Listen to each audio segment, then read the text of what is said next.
thank you, and I'm honored to be here with you today, and especially in an institution that has such a great connection to USAID through Brian Atwood and so many other partners that are here at the school.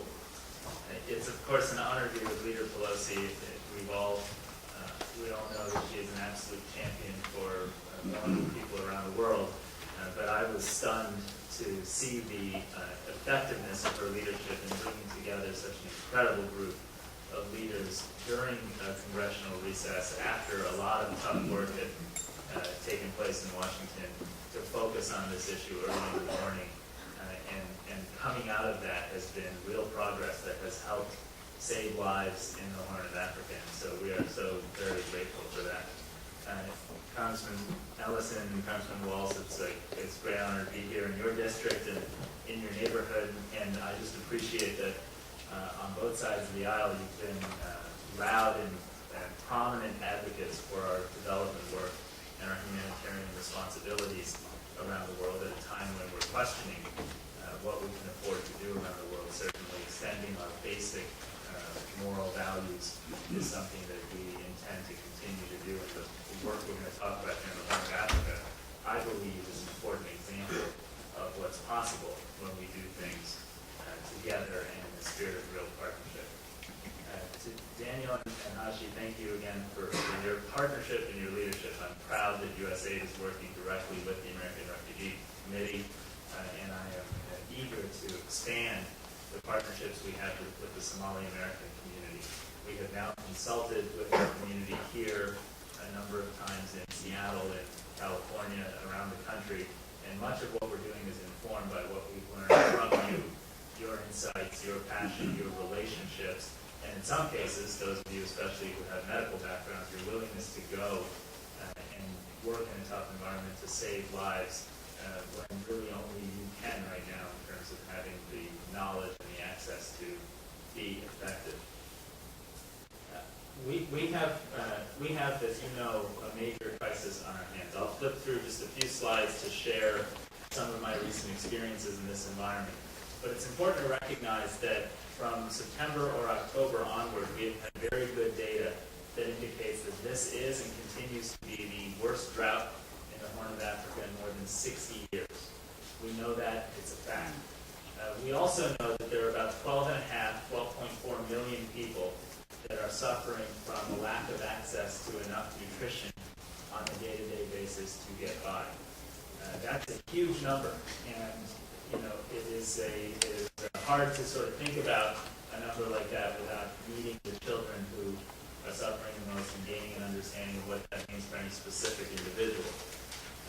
But the famine, which is not a definition of drought or a definition of food access, it is a definition of children dying, actually is localized to a certain part of South and Central Somalia where there has been difficulty in gaining humanitarian access because of the governance challenges that take place in that area, because in part of Al-Shabaab. So I hope today's conversation will give us some ideas on how we can do a better job to reach that community.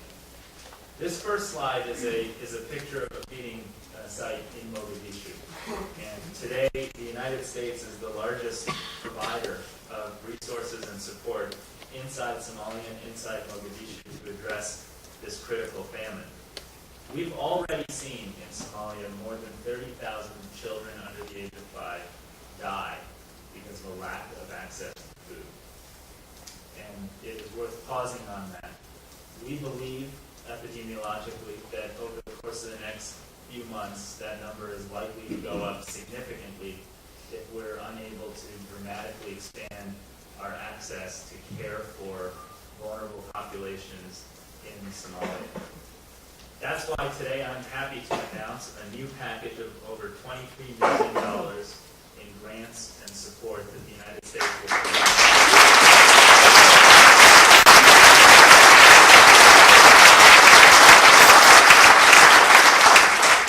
More than 10 million of which will be focused on specifically difficult to reach communities inside of Somalia, and many of which are in partnership with the Somali American organizations that we hope will have the access to get the work done in an environment where we are facing facing an absolutely urgent crisis. Now, it's not just about the money we spend, because so far we've committed more than $600 million, and you can all be proud of the fact that the United States of America is more than 50% of the global effort to support the maintenance of human dignity in the Horn of Africa right now. And that's something that we should all take great pride in.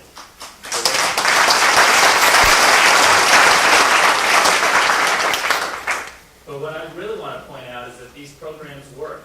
That we have learned a lot from 1991 and 92. We've learned a lot from 2001. And we know how to target nutrition efforts, food, high nutrition food targeting for vulnerable children. We know that health interventions are the ones that often save the most lives when kids are vulnerable. We know that there are a series of new vaccines that have just been invented in the last few years that are already getting into the arms of young Somali children that show up at the Dadaab refugee camp. And we know that these things, which often cost pennies or dollars a dose, save lives now. This is a photograph of the Dadaab refugee camp, now in southern Kenya. This is now the largest refugee camp in the world. It was designed for 90,000 people. It now has 460,000 individuals, almost all Somali. They're getting somewhere between 1,500 and 2,000 new refugees a day. We worked hard with the Kenyan government, and we honor and respect the steps that they have taken to expand access to humanitarian services at Dadaab. And the United States provides the food, the vaccines, the water, the medical engagement that is absolutely saving lives. But this is also what happens when we're at the far end of a humanitarian crisis. The people walking to this refugee camp, the ones that I've met in the waiting area, are almost all women and children. They are almost all destitute. They've eaten through their food stocks. They've sold off or lost their assets. And in the most tragic cases, we've actually we met a woman when we were there with Dr. Biden, Jill Biden, just a few weeks ago, who described how she literally had to choose between her children because she couldn't physically carry both on the 120-mile trek that she went on in order to save her kid's life and her life.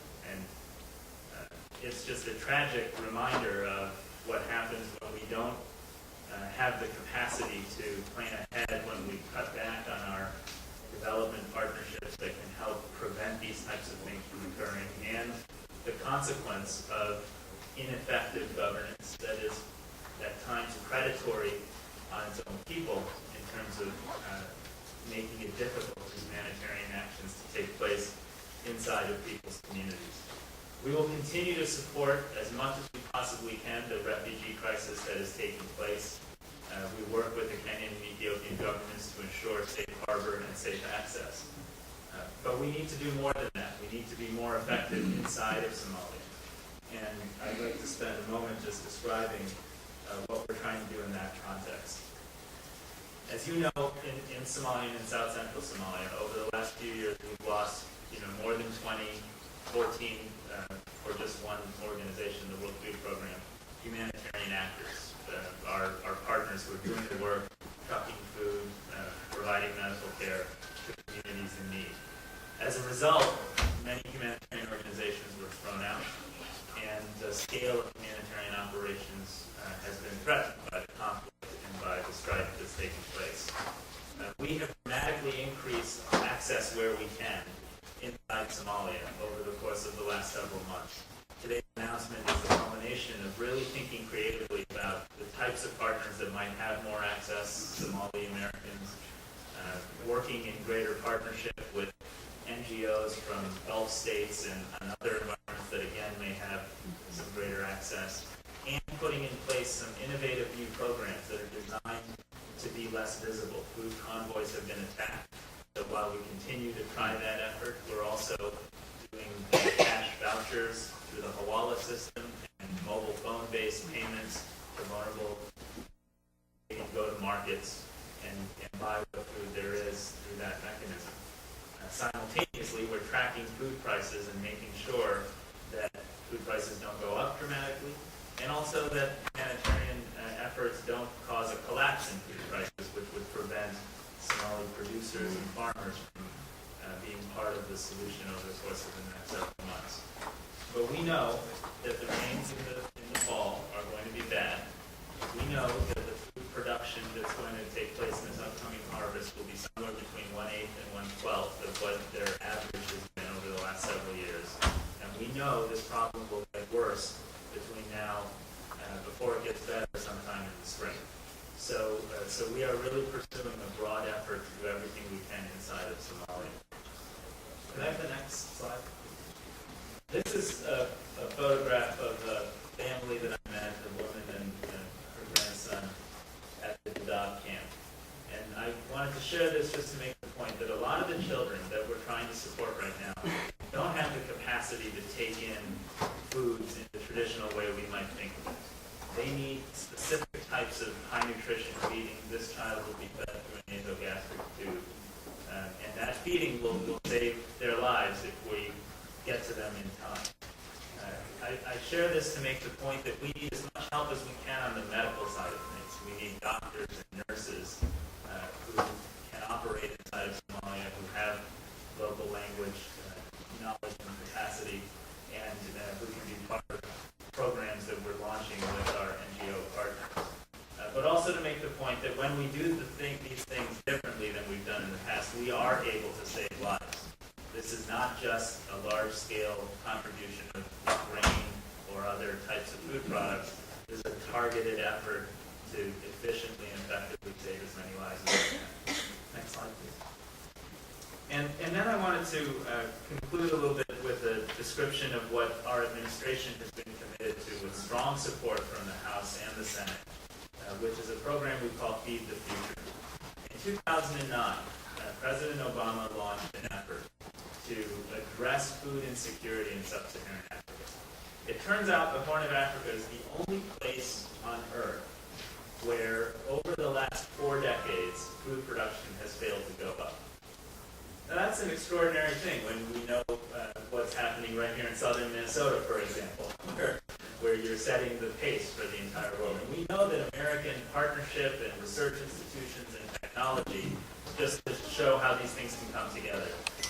These 2 young kids are receiving a product called Crumpy Nut, which is a peanut-based paste, and it's very high nutrition.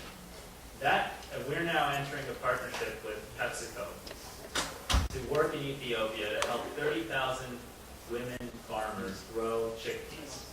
They'll grow that. PepsiCo will buy the product and create a product like this that is a high nutrition paste. The World Food Program will buy the product and distribute it to those kids in the refugee camps that you saw earlier. This is a much more modern, much more